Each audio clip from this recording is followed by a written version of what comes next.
ಕಾಂಗ್ರೆಸ್ನಲ್ಲಿ ಬಂಡಾಯದ ಕಿಚ್ಚು ತೀವ್ರಗೊಳ್ತಾ ಇದೆ. ರಾಜೀನಾಮೆಗೆ ಬೇಳೂರು ಗೋಪಾಲಕೃಷ್ಣ ನಿರ್ಧಾರವನ್ನು ತೆಗೆದುಕೊಂಡಿದ್ದಾರೆ. ಸಾಗರ ಕ್ಷೇತ್ರದ ಶಾಸಕ ಬೇಳೂರು ಗೋಪಾಲಕೃಷ್ಣ ರಾಜೀನಾಮೆಗೆ ನಿರ್ಧಾರವನ್ನು ಮಾಡಿರೋದು.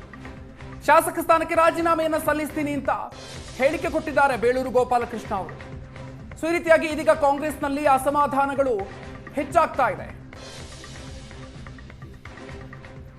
ಇದೀಗ ನಮ್ಮ ಜೊತೆಗೆ ಮಾತಾಡೋದಕ್ಕೆ ಸ್ವತಃ ಬೇಳೂರು ಗೋಪಾಲಕೃಷ್ಣ ಅವರು ಸಂಪರ್ಕಕ್ಕೆ ಸಿಕ್ಕಿದ್ದಾರೆ. ಬೇಳೂರು ಗೋಪಾಲಕೃಷ್ಣ ಅವರೇ, ಯಾವ ಕಾರಣಕ್ಕಾಗಿ ಈ ನಿರ್ಧಾರ? ಶಾಸಕ ಸ್ಥಾನಕ್ಕೆ ರಾಜೀನಾಮೆಯನ್ನು ಕೊಡ್ತೀನಿ ಅಂತ ಹೇಳಿದಿರಿ ನೀವು? ಸರ್, ಒಂದು ತಿಳ್ಕೊಬೇಕು, ತಾವು ಬಹಳ ನೋವಾಗಿದೆ ನಮಗೆ. ಯಾಕಂದ್ರೆ ನೋಡಿ, 3 ಸರಿ MLA ಆಗಿ ಬಂಗಾರಪ್ಪನ ಗರಡಿಯಲ್ಲಿ ಬಂದ್ರು ಸರ್, ಸಾಮಾನ್ಯ ಜನರಿಗೆ ಇವರು ಅಧಿಕಾರ ಕೊಡಲ್ಲ, ನೀವು ಆದಂತವರಿಗೆ ಕೊಡೋದಾದರೆ ಮತ್ತೆ ನಮಗೇನಿದೆ, ಭವಿಷ್ಯ ಏನಿದೆ ನಮಗೆ ಅಲ್ವಾ? ಯಾವ ಇದ್ರ ಮೇಲೆ ಕೊಡ್ತೀರಿ? ಹೆಂಗಾರೆ ಕಂಟಿನ್ಯೂ ಮಾಡಿದಿರಿ ಅವರಿಗೆಲ್ಲ, ಮತ್ತೆ ಹಳಬರಿಗೆ ನಮಗೆಲ್ಲ ಆದ್ಯತೆ ಕೊಡೋದು ಯಾವಾಗ? ಹಂಗಾರೆ ಪ್ರಾಬಲ್ಯವಾಗಿದ್ದಂಥವ್ರು, ಮಾಜಿ ಮುಖ್ಯಮಂತ್ರಿ ಮಕ್ಕಳಿಗೆ, ಇಂಥವ್ರಿಗೆ ಕೊಡೋದಾದ್ರೆ ನಮ್ಮಂತ ಸಾಮಾನ್ಯ ವ್ಯಕ್ತಿಗಳು MLA ಆಗೋದೇ ತಪ್ಪಾಗುತ್ತೆ. ನೆಕ್ಸ್ಟ್ ಬರ್ಲೇಬಾರ್ದು ನಾವೆಲ್ಲ. ನಾವು 3 ಸರಿ ಹಂಗಾರೆ ಗೆದ್ದಿಲ್ವ ನಾವು?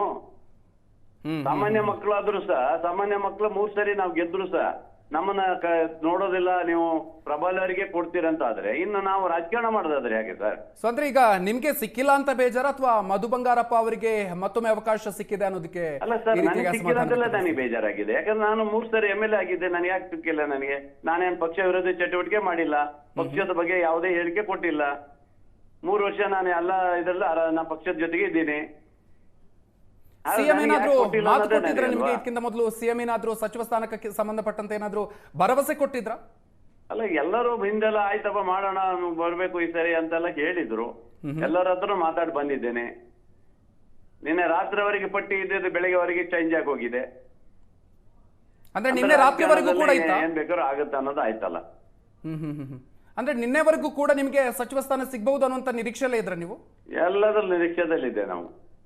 ಈಗ ನಮ್ಮ ಕ್ಷೇತ್ರದ ಜನ ಎಲ್ಲ ಪಾಪ ಎಲ್ಲರೂ ಬೇಜಾರಾಗಿ ಕಣ್ಣೀರ್ ಹಾಕ್ತಾರೆ. ಏನ್ ಉತ್ತರ ಕೊಡ್ತೀರಿ ಅವ್ರಿಗೆ ಹೇಳಿ? ಅಲ್ಲ, ನಮ್ಗೆ ಯಾಕೆ ಕೊಡಲ್ಲ ಅನ್ನೋದ್ರ ಹೇಳಿ, ಹೋಗಿ ನೀವು ಕೊಡಕ್ಕಾಗಲ್ಲ ನಿನ್ಗೆ ಯಾಕಂತಾರು ಹೇಳ್ರಿ, ಹೋಗ್ಲಿ ಅಲ್ವಾ? ಯಾಕೆ ತಪ್ತು ಅಂತ ನಿಮ್ಗೆ ಅನ್ಸುತ್ತೆ ಬೇಳೂರು ಗೋಪಾಲಕೃಷ್ಣ ಅವ್ರೆ? ನೋಡಿ, ನಾನು ಹೇಳಿದಲ್ಲ ಸರ್, ಪ್ರಬಲ್ಯವಾಗಿದ್ದಂಥವರಿಗೆ ಇವತ್ತು ಆದ್ಯತೆ ಸಿಗುತ್ತೆ, ಸಾಧಾರಣ ವ್ಯಕ್ತಿಗಳು ಇರುವಂತರಿಗೆ ಆಗಲ್ಲ ಅನ್ನೋದು ಇಲ್ಲಿ ಭರವಸೆ ಗೊತ್ತಾಗತ್ತೆ. ಸೊ ಏನಾದ್ರೂ ಮುಖ್ಯಮಂತ್ರಿಗಳನ್ನ ಮಾತಾಡುವಂತ ಪ್ರಯತ್ನ ಏನಾದ್ರೂ ಮಾಡಿದ್ರ ಸರ್? ಏನ್ ಮಾಡೋದು ಸರ್? ನಾನು ಪಟ್ಟಿ ಬಂದಾಗಿದೆ, ಎಲ್ಲರೂ 4-5 ಗಂಟೆಗೆ ಅವರು ಪ್ರಮಾಣವಚನ ಸ್ವೀಕರಿಸ್ತಾರೆ. ನಾವೇನ್ ಮಾತಾಡ್ತೀರಿ ಹೇಳಿ? ಅಲ್ವಾ? ನೋವಾಗಿದೆ, ಬೇಸರ ಆಗಿದೆ. ಅದರಿಂದ ಈ ರಾಜಕಾರಣದಲ್ಲಿ ಏನಂತೆ ಬಿಡಿ, ಇರ್ಲಿ ಬಿಡಿ. BK ಹರಿಪ್ರಸಾದ್ ಅವರು ಒತ್ತಡ ಹೇರಿದ್ರೋದ್ರಿಂದಾಗಿ ನಿಮ್ಗೆ ಕೈ ತಪ್ಪ ಹೇಗೆ? ಏನು? ಮಧು ಬಂಗಾರಪ್ಪ ಅವರಿಗೆ ಅವಕಾಶ ಸಿಕ್ಕಿರೋದು, BK ಹರಿಪ್ರಸಾದ್ ಅವರು ಅವರ ಸಮುದಾಯಕ್ಕೆ ಸಿಗ್ಬೇಕು ಅನ್ನುವಂತ ಕಾರಣಕ್ಕೆ ಒತ್ತಡ ಹೇರಿರೋದ್ರಿಂದಾಗಿ ನಿಮ್ಗೆ ಕೈ ತಪ್ಪ ಹಾಗೇನಾದ್ರು? ನಾನು ಅದೇ ಸಮುದಾಯ ಅಲ್ಲ. ನಿಮ್ಮ ಪರವಾಗಿ ಬ್ಯಾಟಿಂಗ್ ಮಾಡಿಲ್ಲ ಅಂತ ಅನ್ಸತ್ತ ನಿಮ್ಗೆ? ನಿಮ್ಮ ಪರವಾಗಿ ಅವರು ಬ್ಯಾಟಿಂಗ್ ಮಾಡಿಲ್ಲ ಅಂತ ಅನ್ಸತ್ತ? ಗೊತ್ತಿಲ್ಲ ಸರ್, ಅವೆಲ್ಲ ನಾವು ಕೇಳಿದೀವಿ. ಒಂದು ಅವಕಾಶ ಕೊಡಿ ಸರ್, ಅವರಿಗೆಲ್ಲ ಅಧಿಕಾರ ಕೊಟ್ಟಿದ್ದೀರಿ ಅಂತ ಕೇಳಿದೀವಿ. ಆಯ್ತು ಮಾಡೋಣ ಈ ಸರಿ ಅಂತ ಹೇಳಿದ್ರು. ಹಾಗಾಗಿ ನಮಗೆ ಬಂದಿಲ್ಲ.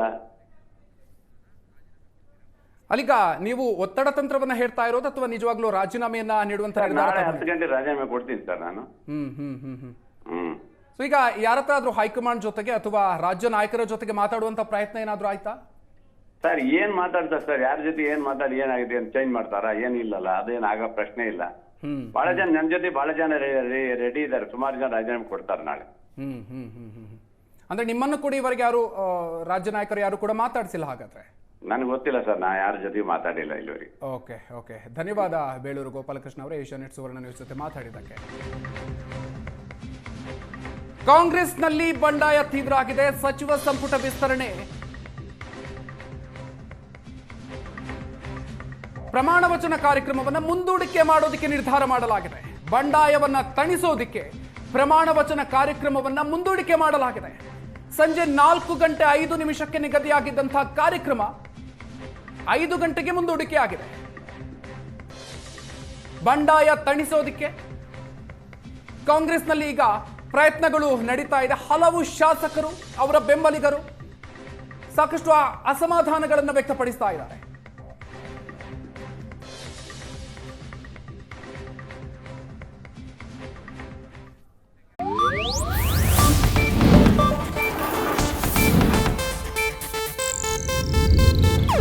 ಇದು ಏಷ್ಯಾನೆಟ್ ನ್ಯೂಸ್ ನೆಟ್ವರ್ಕ್ ಪ್ರಸ್ತುತಿ.